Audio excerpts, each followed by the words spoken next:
우리는 살아가면서 1년에서 2년에 한 번씩 꼬박꼬박 하는 것이 있습니다. 그것은 바로 건강검진입니다. 건강검진을 통해서 내가 모르고 있던 질병을 발견하거나 또는 생활 습관과 유전적인 요인으로 인해 생길 수 있는 질환에 대해 알고 그것을 예방하는 목적으로 우리는 건강검진을 받습니다. 저도 지금 2년에 한 번씩 꼬박꼬박 건강검진을 하고 있습니다. 이 결과표를 보면서 저의 건강 상태를 체크하고 있는데요. 항상 건강검진을 할 때마다 나타나는 것은 바로 운동량 부족입니다. 그래서 내가 운동을 해야겠구나 마음 먹고 운동을 하려고 하지만 그것이 제 마음과 뜻대로 잘 되지 않고 있습니다.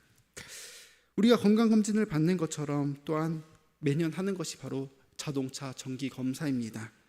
이 자동차 정기검사를 통하여서 우리가 타고 있는 그 자동차가 운전을 하기 위해 적합한지 판별하여 교통사고를 예방하고 또한 소음과 배출가스로부터 환경오염을 예방하는 목적으로 그러한 검사들을 실시합니다.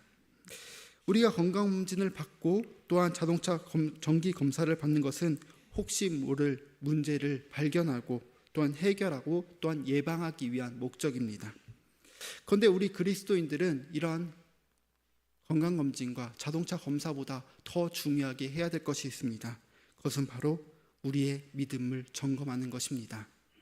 오늘 이 시간을 통해 믿음을 점검하고 확증하는 시간이 되기를 원합니다. 오늘 우리가 함께 본 고린도서의 말씀은 바울이 고린도 교회에게 보낸 서신입니다. 특히 오늘 본문은 바울의 마지막 권면의 내용이 담겨져 있습니다.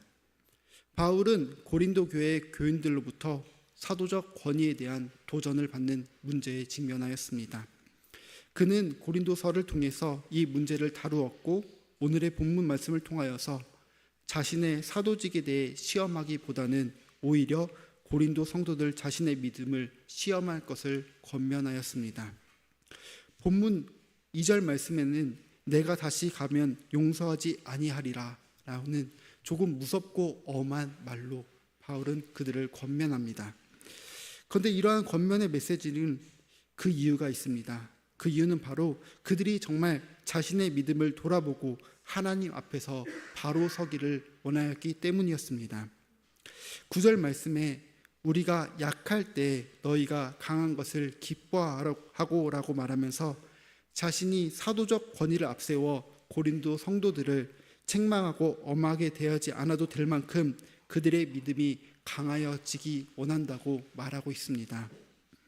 또한 10절에서도 주께서 너희를 넘어뜨리려 하지 않고 세우려 하여 내게 주신 그 고난을 따라 엄하지 않게 하려 함이라 라고 말하며 고린도 성도들이 믿음 안에서 바로 서서 자신이 고린도 교회에 방문하였을 때 책망할 것이 없기를 바란다고 말하였습니다. 바울의 이러한 간절한 권면의 말씀을 통해 지금 우리에게 주어지는 메시지는 무엇인지 함께 나누길 원합니다. 첫 번째 우리가 나눌 말씀은 나의 믿음을 점검해 보아야 한다는 것입니다. 고린도후서 13장 5절 말씀을 함께 읽겠습니다. 너희는 믿음 안에 있는가? 너희 자신을 시험하고 너희 자신을 확증하라. 예수 그리스도께서 너희 안에 계신 줄을 너희가 스스로 알지 못하느냐? 그렇지 않으면 너희는 버림받은 자니라. 바울은 고린도 교회에 침투한 거짓 사도들에 의해 자신의 사도직을 의심하는 자들에게 자신의 사도직을 시험하기보다는 고린도 성도들 자신을 시험하라고, 그 믿음을 시험하라고 말하고 있습니다. 여기서 시험하다라는 말은 현재 명령형으로서 지속적으로 반복적으로 또한 습관적으로 그것을 하라고 명령하고 있는 것입니다. 그들 자신이 믿음 안에 있는지 계속해서 시험해 보라라는 의미가 담겨져 있습니다. 또한 확증하라라는 말은 금덩이를 불 속에 넣어 불순물을 제거하여 진짜 금을 찾는 그 거르는 과정을 묘사할 때 사용하는 말로서 검증을 통해 진짜임을 증명하라는 명령의 말입니다. 이렇듯 바울은 그들의 믿음에 대해 진실성 있는 증명을 요구하고 있습니다. 이 말씀은 우리에게도 적용됩니다. 우리가 신앙생활 가운데 다른 사람들의 믿음을 판단하거나 평가하며 또 비교하며 교만한 마음을 갖는 것이 아니라 스스로 겸손하게 나의 믿음의 상태를 점검하고 우리의 신앙을 바라보는 것이 더 유익하다는 것입니다. 하나님과 나의 관계는 다른 사람과의 관계와 비교하며 상대적인 것이 아니라 하나님과의 나의 관계는 절대적인 관계입니다. 그렇기 때문에 다른 사람의 믿음이 약하고 내 믿음이 더 강하다는 것으로 교만한 마음을 갖는 것이 아니라 나와 하나님의 관계가 정말 믿음 안에 바로 서 있는지, 내가 하나님의 말씀 앞에 바로 서고 있는지 그 믿음을 우리는 점검해 봐야 합니다. 그리고 그 가운데 내가 의식하지 못하였던 불순물들이 발견될 수도 있다는 것을 우리는 기억해야 합니다. 말씀을 통해 내가 습관적으로 잘못하고 있는 부분이 무엇인지, 또한 우리가 신학의 연차가 쌓이고 또한 반복되는 신앙생활 속에서 내가 놓치고 안일하게 생각하고 있는 것은 무엇인지 생각해 보아야 할 것입니다. 우리는 매번 예배를 드립니다. 그리고 하나님께 기도하고 말씀을 읽고 살아갑니다. 그런데 내가 드리는 그 매번의 기도, 매번의 예배가 정말 하나님의 마음에 합하고 하나님을 향한 예배인지 우리는 그것을 점검해 보아야 할 것입니다. 또한 나의 믿음이 정말 하나님의 뜻을 구하고 하나님의 뜻대로 나아가고 있는지, 아니면 내 뜻을 앞세워 하나님의 말씀을 재단하고 있지는 않은지 우리는 그 모든 것을 점검해 보고 겸손한 마음으로 나아가야 할 것입니다. 우리가 그 점검하는 가운데 나의 잘못된 믿음이 발견된다면 우리는 돌이켜 겸손한 마음으로 말씀 앞에 순종하며 결단하는 믿음이 있어야 합니다. 또한 우리의 믿음은 그리스도께서 우리 안에 있음을 확신해야 합니다. 바로 우리가 구원받은 하나님의 자녀임을 인식하고 살아가야 한다는 것입니다. 제가 아직도 잊지 못하는 한 순간이 있습니다. 그 순간은 바로 제가 침례신학대학원에 입학하였을 때 오리엔테이션에서 들었던 설교의 말씀이었습니다. 신학대학원 오리엔테이션은 지금은 어떨지 모르겠지만 제가 다니던 시절에는 거의 수련회와 같은 분위기였습니다. 아침에 일어나서 묵상하고 예배 드리고 또한 잠깐 잠깐 학교 소개를 듣고 그리고 다시 또 예배를 드리고 그것이 계속 반복되는 수련회와 같은 일정이었는데 그 가운데 정확히 몇째 날인지 기억나진 않고 어떤 강사님이 설교를 하셨는지 기억이 나진 않지만 그 설교 가운데 강사님의 한 질문이 아직도 저는 생각납니다. 그 강사님의 질문은 바로 이것이었습니다. 여러분 구원받으셨습니까? 이 질문은 참으로 황당한 질문이었습니다. 하나님께 소명을 받고 하나님의 길을 걷고자 이곳에 모인 목회자들에게 그 질문은 어쩌면 당연한 질문이고 예 라는 당연한 답이 나올 수 있는 그러한 질문일 것입니다. 그런데 그 순간 분위기는 침묵하였고 저 역시 그 가운데 깊은 고민에 빠졌습니다. 그 이후로 어떠한 설교를 했는지 저는 기억에 남지 않습니다. 그리고 저는 설교 말씀을 마치고 기도하는 시간에 하나님께 계속 물었습니다. 하나님, 제가 구원받은 하나님의 자녀입니까? 그리고 그 물음 속에 하나님께서는 구원의 확신을 다시 주셨습니다. 이것이 제가 신학교에 가기 전에 구원받지 않았다는 말이 아닙니다. 이미 구원을 받았지만 내가 그 구원의 확신을 가지고 살아가지 못하였다는 것을 그 시간 깨닫게 되었던 것입니다. 우리 여기 모인 모든 성도님들은 하나님으로부터 구원받았을 것입니다. 그런데 중요한 것은 내가 그 구원의 확신을 가지고 하나님의 자녀다운 삶을 살아가고 있는가입니다. 우리는 이 시간 다시 한번 구원의 확신을 가지길 원합니다. 또한 그 확신을 가지고 버림받은 자 같이 되는 것이 아니라 하나님의 자녀로서 합당한 삶을 살기를 원합니다. 두 번째로 우리가 생각해야 될 것은 악을 행하지 않고 선을 행해야 합니다. 7절 말씀을 보시면 우리가 하나님께서 너희로 악을 조금도 행하지 않게 하시기를 구하노니 이는 우리가 옳은 자임을 나타내고자 함이 아니라 오직 우리는 버림받은 자 같을지라도 너희는 선을 행하게 하고자 함이라. 바울은 고린도 교회 성도들을 위해 기도할 때 그들이 조금도 악을 행하지 않기를 하나님께 간구하였습니다. 그리고 이러한 기도는 자신을 스스로 옳은 자로 나타내려는 목적이 아니라 오직 성도들이 선한 삶을 살기 위해 돕기 위함이었습니다. 바울은 이를 통해 믿음이 확증되고 또한 우리 안에 그리스도가 계신 구원받은 자의 삶이 어떤 것인지 보여주고 있습니다. 바로 그 삶은 악을 행하지 않고 선을 행하는 삶입니다. 하나님의 믿음을 확증한 자는 악을 행하지 않아야 합니다. 여기서 악은 우리가 흔히 알고 있는 도덕적인 문제들과 범죄만을 이야기하는 것은 아닙니다. 하나님의 뜻에 어긋나는 그런 모든 행위들을 말하는 것입니다.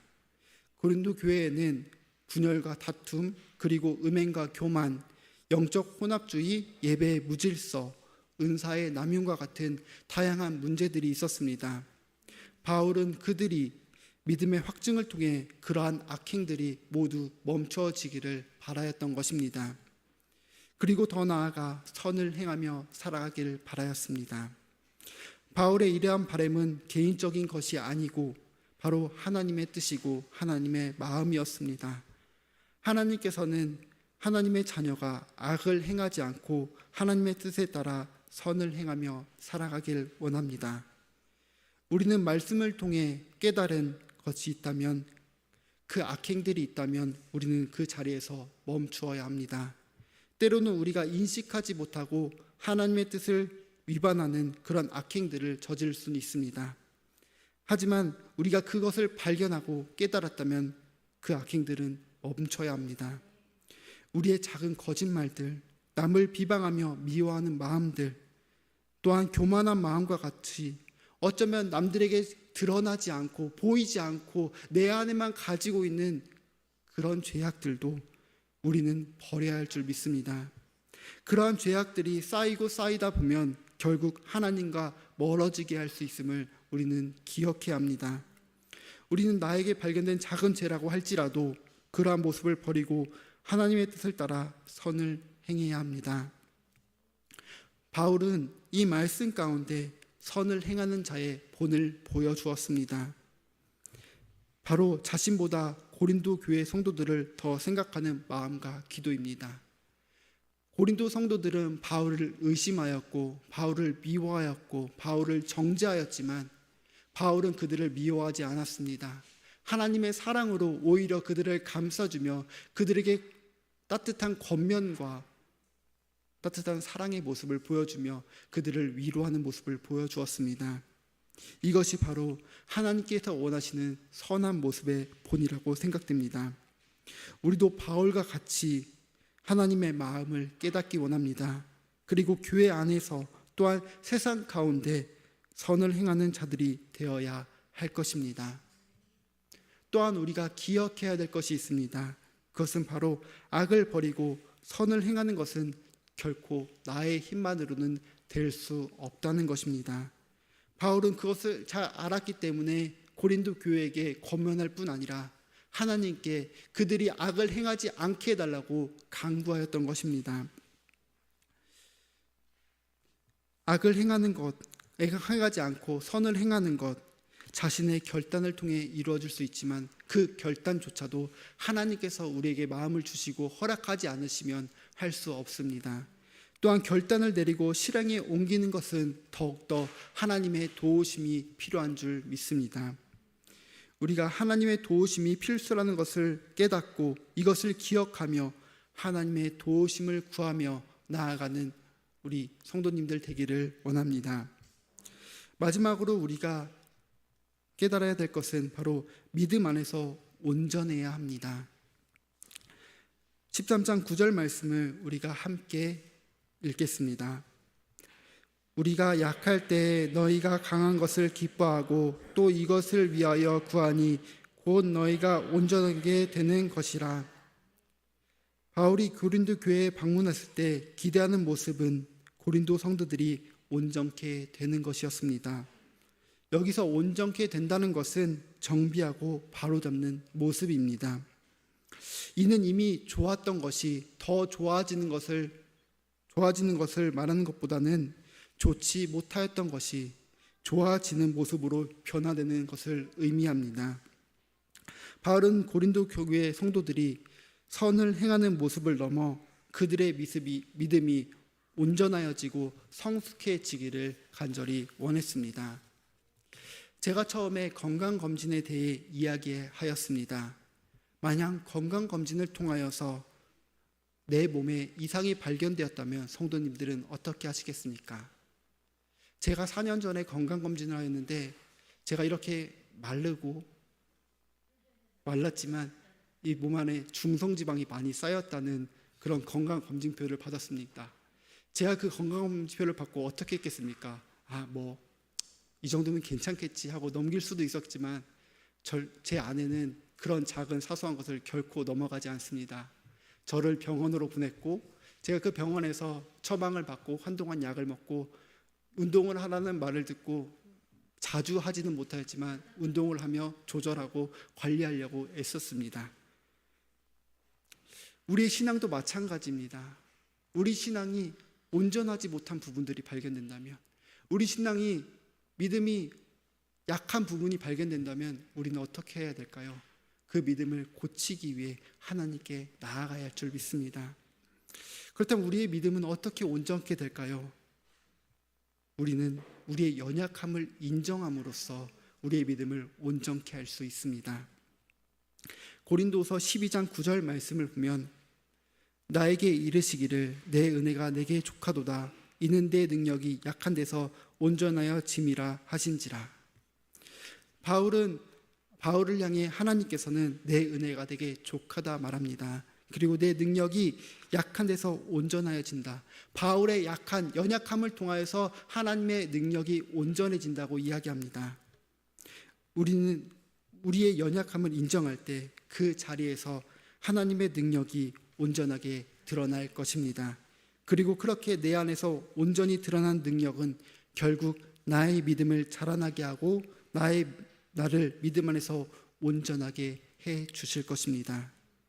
사람은 결코 스스로 온전해질 수 없습니다. 말씀을 통해 나의 연약함을 발견하며 교만한 마음을 버려야 합니다. 그리고 그 약함으로 인해 낙심하는 것이 아니라 더욱 주님을 붙잡고 말씀 안에서 살아가도록 애써야 합니다. 그때 나의 삶이 내 힘으로 되는 것이 아니라 오직 하나님의 능력과 은혜로 사라진다는 것을 깨달을 수 있습니다. 우리가 믿음으로 온전하게 된다는 것은 완벽한 사람이 된다는 것을 의미하는 것은 아닙니다. 이는 하나님 앞에서 회복되어 가는 삶을 말하는 것입니다.